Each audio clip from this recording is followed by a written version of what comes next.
Salam pemirsa. Pada ulang tahun pertama invasi Rusia ke Ukraina, Majelis Umum PBB mengeluarkan resolusi pada tanggal 23 Februari 2023, menyerukan penarikan segera, lengkap, dan tanpa syarat dari Rusia, Tiongkok dan beberapa negara abstain.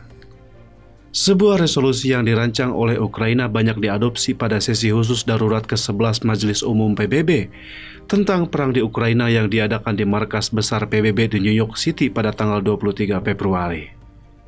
Resolusi itu menyerukan penarikan pasukan Rusia segera dan tanpa syarat dari Ukraina, menyerukan perdamaian yang adil dan abadi, dan menekankan pertanggungjawaban atas kejahatan perang Rusia. Resolusi tersebut menandai berlanjutnya isolasi Rusia di panggung dunia setelah peringatan 1 tahun dimulainya perang.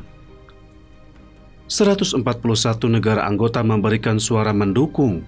Rusia, Belarusia, Suriah, Korea Utara, Mali, Nicaragua, dan Eritrea memberikan suara menentang, dan 30 negara abstain, termasuk PKT dan India. Resolusi tersebut, meskipun tidak mengikat secara hukum, dapat berfungsi sebagai barometer opini dunia. Menteri Luar Negeri Ukraina Dmytro Kuleba mengatakan, setelah pemungutan suara bahwa pemungutan suara membuktikan bukan hanya Barat yang mendukung Ukraina. Dukungan ini jauh lebih luas dan akan terus dikonsolidasikan dan diperkuat. Pemungutan suara ini membatalkan pernyataan bahwa global selatan negara-negara dunia ketiga tidak memihak Ukraina karena banyak negara yang mewakili Amerika Latin, Afrika, Asia memberikan suara mendukung hari ini, kata Kuleba. Kami bekerja sama dengan Pengadilan Kriminal Internasional dan seluruh komunitas internasional, sehingga baik pelaku maupun mereka yang bertanggung jawab atas perang pasti dihukum, kata Menteri Luar Negeri Prancis Catherine Colonna dalam pertemuan itu. Saya tidak dapat memprediksi bahwa ini akan menjadi kasus Vladimir Putin, tetapi jika fakta dan tanggung jawab terbukti, ada kemungkinan penuntutan. Menteri Luar Negeri Jepang Yoshimasa Hayashi berkata, kita tidak boleh membiarkan perang berlanjut dan tidak dapat diterima untuk mengadakan peringatan 2 tahun perang yang absurd. Sekretaris Jenderal PBB Antonio Guterres mengancam keras invasi Rusia ke Ukraina sebagai penghinaan terhadap hati nurani kolektif kita.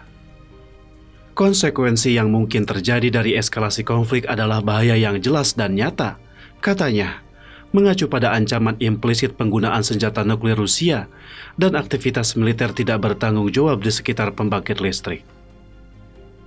Dai Ping, perwakilan PKT yang abstain dari pemungutan suara, mengatakan pada pertemuan tersebut bahwa Tiongkok mendukung Rusia dan Ukraina untuk bertemu satu sama lain di tengah jalan, melanjutkan dialog langsung secepat mungkin, dan membawa keprihatinan yang sah dari kedua belah pihak ke dalam negosiasi. Masyarakat internasional harus bekerja sama untuk mempromosikan pembicaraan damai. Tetapi Kepala Kebijakan Luar Negeri Uni Eropa Josep Borrell mengatakan, penyerang dan korban tidak dapat ditempatkan pada pijakan yang sama, dan Ukraina tidak dapat diminta untuk tidak membela diri. Rusia belum mengirimkan sinyal positif apapun bahwa ia bersedia melakukan upaya minimal untuk perdamaian, katanya kepada media.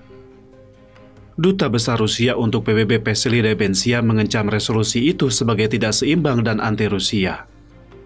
Barat ingin mengalahkan Rusia dengan cara apapun yang memungkinkan, tidak hanya mengorbankan Ukraina, tetapi juga siap menjerumuskan seluruh dunia ke dalam jurang perang, katanya. Borrell mengatakan bahwa perang bukanlah masalah Barat melawan Rusia, dan perang ilegal ini melibatkan semua orang di dunia. Cukup sekian dulu, terima kasih atas perhatiannya.